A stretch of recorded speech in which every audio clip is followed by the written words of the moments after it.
Welcome back. तो friends, अभी का वीडियो है भारतीय सेना की ये ताकत कमजोर दिल वाले कतई ना देखें। अरे वाह, इंडियन आर्मी गनर्स डे।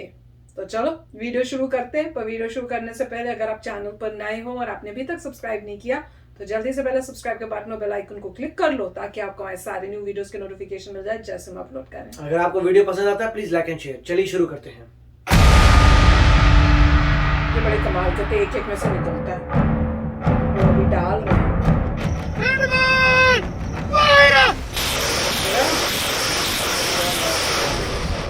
इसमें एक बार में 40 रॉकेट लोड होते हैं जो 20 सेकंड में फायर किए जा सकते हैं।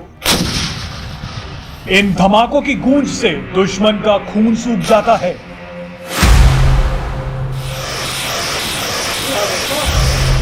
भारतीय सेना की ये ताकत कमजोर दिल वाले बिल्कुल ना देखें।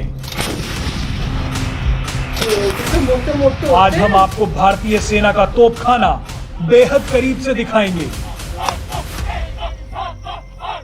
ये तोपखाना है महाराष्ट्र में नासिक के देवलाली में। भारतीय सेना के इस तोपखाने में मौजूद हर हथियार के दर्शन आज आपको होंगे और उनकी तूफानी फायरिंग भी आप देखेंगे। आज गनर्स डे पर भारतीय सेना ने दी धुआंधार बधाई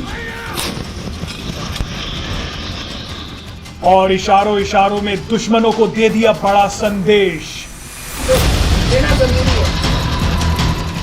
लेकिन आपको एक बार फिर चेतावनी दे देते हैं कि भारत के दुश्मन इस वीडियो को बिल्कुल ना देखें।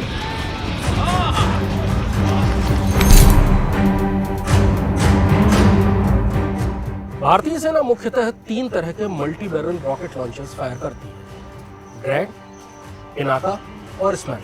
ग्रैड और स्मर्श रूस से खरीदे गए हैं लेकिन पिनाका को भारत में ही बनाया गया है। मल्टी बैरल रॉकेट लॉन्चर की खासियत ये होती है कि ये दूरी से बहुत तेज फायरिंग करके बहुत तेज गोलाबारी से दुश्मन को दबा देता है।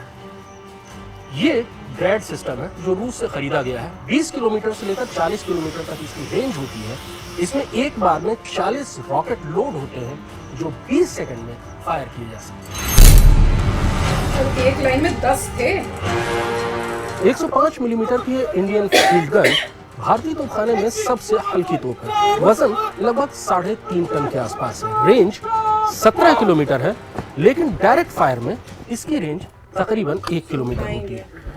लेकिन 105 मिलीमीटर ये राउंड 1 किलोमीटर की दूरी से किसी भी टैंक को तबाह करने के लिए काफी है।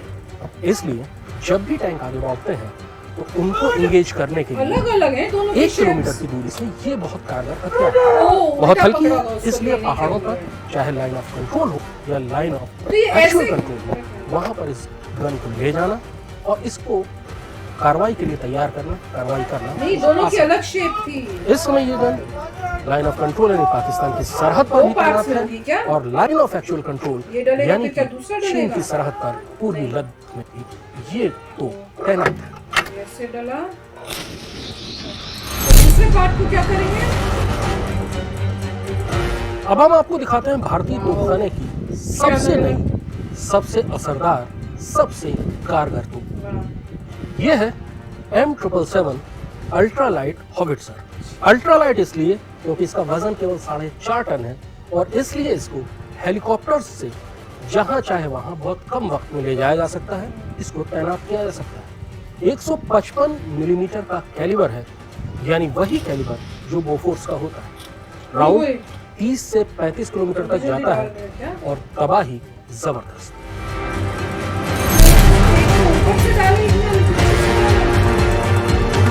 अब हम आपको जिस गन से परिचित कराएंगे दरअसल उससे भारत का बच्चा परिचित है। यह है बोफोर्स, जिसे इस देश ने पहली बार 1999 में करगिल की लड़ाई में अपने घर के ड्राइंग रूम में टेलीविजन पर दुश्मन पर आग बरसाते देखा था। 155 mm कैलिबर, 30 से 35 किलोमीटर रेंज, निशाना अचूक। दरअसल ये गन इतने हाई एंगल पर फायर करती है कि ऊंचे पहाड़ों के लिए इससे अच्छी कोई आर्टिलरी गन नहीं है। और दरअसल इसी आर्टिलरी गन ने 1999 में करगिल की लड़ाई में अपना जौहर दिखाया।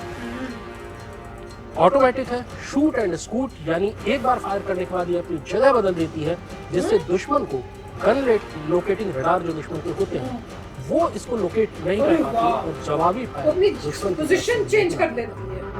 भारतीय सेना के तोपखाने में 105 mm, 122 mm, 130 mm और 155 mm की तोपें हैं। हाल के दिनों में 155 mm की वज्र और M777 अल्ट्रालाइट होविट्जर तोपखाने में शामिल की गई। इससे पहले 155 mm की गन केवल बोफोर्स होती थी। अब जो भी नई गन आएंगी जैसे धनुष और ATAGS यानी advance towed artillery gun system, वो सब 155 mm की ही रखी जा रही है। इसके पीछे सोच ये है कि 155 mm की गन न केवल बहुत ज्यादा फायर पावर देती है, बहुत ज्यादा तबाही मचाती है, बल्कि एक जैसे कैलिबर का एम्यूनिशन सप्लाई करने में आसानी होती है। 194 साल का भारतीय तोपखाना लगातार आधुनिक होता जा रहा है। भारतीय सेना के तोपखाने का इज्जत और इकबाल बुलंदी पर है।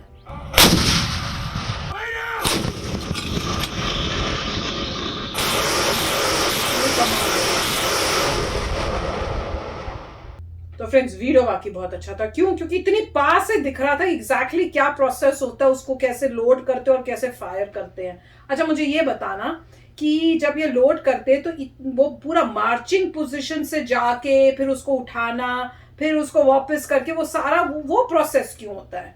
क्या उसमें टाइम नहीं लगता क्या? क्या प्रोसेस बना हुआ है जिससे आपके मेमोरी में, मसल मेमोरी में आ जाए। तो जब आसपास बॉम्ब ब्लास्ट हो रहे होते हैं, लड़ाई झगड़ा होता है, मसल मेमोरी सीधा जाओ, यूं उठाओ, यूं करके आना है, प्रैक्टिस। अच्छा। क्योंकि अब रैंडम तो कर नहीं सकते, आपको एक ही तरीके से प्रैक्टिस करनी है। जब आसपास पूरी गोलाबारी हो रही होगी, धमाके हो रहे होंगे, तब जब ऑर्डर मिलेगा तो बंदे का मसल मेमोरी है, वो सीधा उसी तरीके से जाएगा, वहीं से उठाएगा, वहीं से लोड करेगा। अच्छा। जो उसने ट्रेनिंग ली है सदियों तक। तो मेरे ख्याल से उसके वजह से होता है कि कंफ्यूजन में भी इंसान वो कर सके मसल मेमोरी की वजह से। तो सब जगह ऐसे ही होता होगा। और मगर काफ़ी अच्छा यहाँ पे देख के कि जो इन्होंने गन्स का डेमोन्स्ट्रेशन दे रहे थे वो बहुत ही अच्छा है। पुणे में कह रहे थे शायद, तो हमने उसका नाम भी सुना हुआ है, भूल गया, तो काफ़ी अच्छा लग रहा है। और काफ़ी मॉडर्न गन्स और साथ में बोफोर्स भी दिखाई थी, मगर अब वो कह रहे हैं बोफोर्स की टक्कर की और बहुत सारी इंडिया के पास आ गई है। स्पेशली पिनाका की बात हो रही थी, इसमें फटाफट फायर करते हैं। मेरे को सबसे अच्छा और डेमो दे रहे थे, इसलिए इतने पूरी फुल करके तो नहीं दिखाएंगे, तो उन्होंने दिखाना था कॉन्सेप्ट की इतनी तेजी से जा रहे हैं। तो काफ़ी अच्छा दिखाया था। और जैसे वो बोल रहे हैं मॉडर्नाइजेशन चालू है। और जैसे हमने एक न्यूज़ की थी कि चाइना ने कुछ, इन्होंने एक मेरे ख्याल से कोई न्यूज़ की थी कि चाइना ने कुछ इंट्रूजन किया है 5 किलोमीटर। तो वो सब देख के तो लगता है कि ये बहुत ज़रूरी चीज़ें हैं और करनी चाहिए। हर चीज़ मॉडर्न आनी चाहिए। और मेरे ख्याल से न्यूयॉर्क टाइम्स में मैंने कोई आर्टिकल पढ़ा था जिसमें लिखा था कि इंडिया बहुत जल्दी से अपनी फोर्सेस को मॉडर्नाइज कर रहा है। तो वो भी अच्छा आर्टिकल था। Very nice. पर ये देख के मुझे बहुत ही मज़ा आ रहा था देखने में। इतनी अलग अलग तरह की गनें, गोली मारने के लिए, और अलग अलग टेक्निक्स। कईयों के एक पार्ट था, कईयों में वो एक ऊपर जा रही है, एक नीचे पीछे से जा रही है। एक में 2 उठाए थे उन्होंने, पर डाला एक ही था, वो नहीं समझ में आया। उसके बाद दूसरे पार्ट को क्या किया, तो वो भी बहुत अमेजिंग था। पर वो डेफिनेटली जिसमें इतनी सारी डाली और वो धर धर कह रहे हैं 40 होती है उसके अंदर, वो तो काफ़ी अमेजिंग है ही। और प्राउड फील हो रहा था कि इसमें से कई वो बोल रहे थे कि इंडिया ने अपनी खुद बनाई है। तो वो सुन के भी बहुत ही अच्छा लगा। तो चलो फ्रेंड्स, चलते हैं, मिलेंगे नेक्स्ट वीडियो में बहुत ही जल्द। Till then take care and bye bye. तो अगर आप मेरे इस चैनल पे नए हो तो जल्दी से सब्सक्राइब के बटन को हिट करो और बेल आइकन को क्लिक करो, ताकि आपको मेरा जब नया वीडियो मैं लगाऊं आपको उसके बारे में जल्दी से पता चल जाए।